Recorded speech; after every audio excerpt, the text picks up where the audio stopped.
Hi, today I'm going to tell you that if you've got one of these, the HX Stomp, why you probably need a pedal board.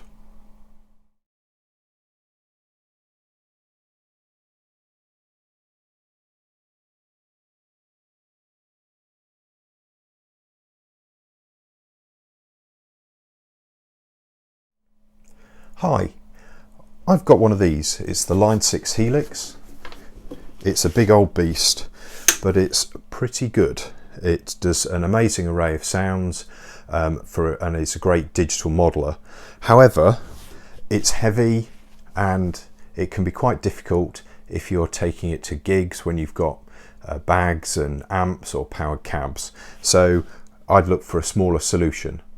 And that's where the HX Stomp comes in. It's a compact version of the full-blown Helix. It's not quite as powerful, it's got a smaller sort of footprint and fewer buttons, but it's really light. You could stick it in a gig bag and you could take it with you wherever you want. Initially, I wanted the Stomp just as a compact unit that I could take, plug into a PA and play with.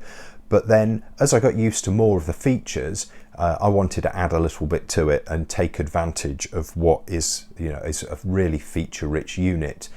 Wah pedals, tap tempo, delay, the effects loop, and really make use of the full power of this little unit. So, as I said, the first thing I got was the Stomp. Put that down there. But then once you've got the Stomp, really, whilst it's got a built-in tuner, you always want to use your own favourite tuner. So I use this, the Boss TU3. The Stomp has only got 3 buttons on it. You can use snapshots to make it more versatile, but it's always handy to have a few extra buttons to control additional pedals. So I used the Boss FX2. Oh, actually it's not Boss, it's Digitech. And shortly after that, I wanted a wireless unit, so I used a wireless unit. As you can see, it's getting quite big now. After the wireless unit, I decided I needed a wah, and I could put that into the effects loop of the Stomp. The expression controls of the Stomp give you a lot more power, so I decided I wanted to use a whammy pedal, so I used that in the HX Stomp itself and used the expression pedal to control that, but that meant I had to lose the Digitech 3-way switches, so they had to go. And then I was able to use a whammy as well as the wah, which I got in the effects loop. After using an expression pedal for the whammy, I decided, well, actually I might as well use an expression pedal to give me control over the other effects that we got in the HX Stomp, so which meant I could actually remove the wah that I just put in the effects loop and replace it with an expression pedal like this. It does mean, in order to get this to work, you need a splitter like this, and then you can plug in both. In this case, I've got the DOD expression pedal plus the Dunlop expression pedal. So that. It is now starting to get a little bit messy. Of course, now I've lost the additional switches to switch in extra effects on the Stomp.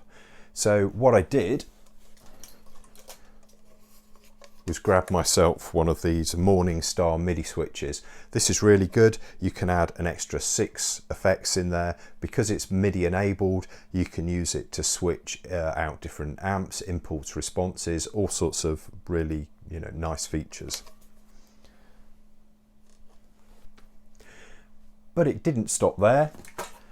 I decided actually I did want a wah in the expression loop for those Guns N' Roses solos.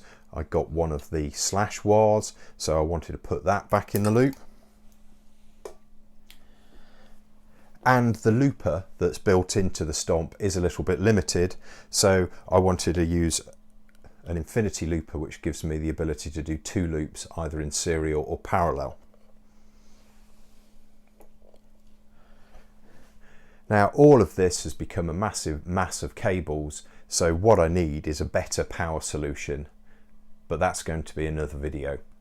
So I think you can see, once you start to get really into the Stomp and all of the different features, it's going to really need to be more part of a pedal board configuration than a standalone sort of unit that you just use on its own. Whilst it's great and that you can do that, really opening up the power of it involves using all the extra features that you've got and all the controls, and then you're getting more towards a full-blown sort of Helix style footprint.